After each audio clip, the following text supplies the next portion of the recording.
አሰላሙ አለይኩም ወራህመቱላሂ ወበረካቱ። ለሙስሊም እህት ወንድሞቼ ሰላም ሰላም፣ ለክርስቲያን እህት ወንድሞቼ እንዴት ናችሁ? ሰላም ናችሁ? ውድ ሀገሬ ልጆች፣ ውድ ኢትዮጵያውያን በያላችሁበት ሰላማችሁ ይብዛልኝ። ሰላም ለሀገራችን፣ ሰላም ለኢትዮጵያ፣ ሰላም ለዓለም ሁሉ ይሁን። እንዴት ናችሁ? ሰላም ናችሁ?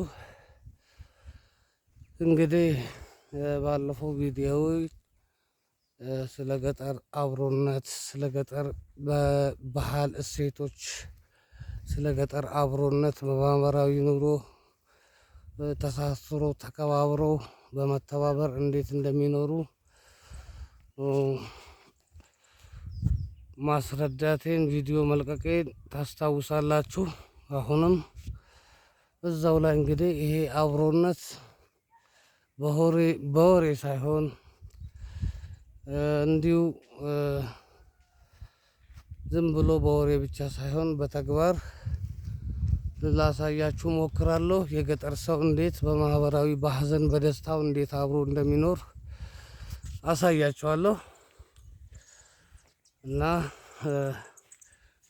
ቆይታዬ አብሮን ይሁን እላለሁ እና አንዳንድ እንግዲህ ቪዲዮ ለመቅረጽ የማይመቹ መንገዶች ምናምን ስላሉ ለቪዲዮዬ ጥራት ይቅርታ ጠይቃችኋለሁ።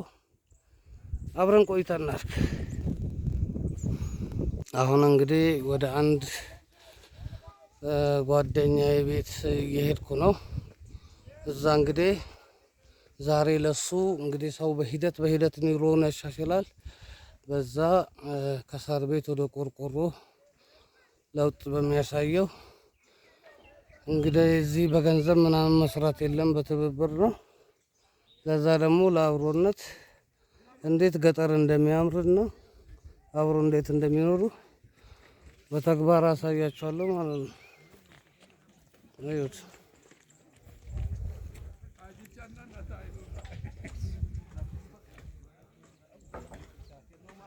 አያችሁ አይደል? እዚህ ገጠር በገንዘብ ቤት መስራት ምናምን የለም።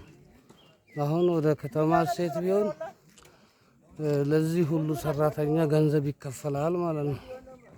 እዚህ ደግሞ ያለ አንዳች ክፍያ ይሄ ሁሉ ስራ ይሰራል ማለት ነው። አያችሁ አይደል?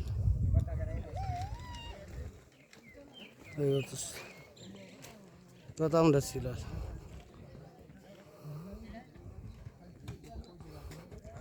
ይሄ ወደ ገንዘብ ቢተመን ስንት ያወጣል?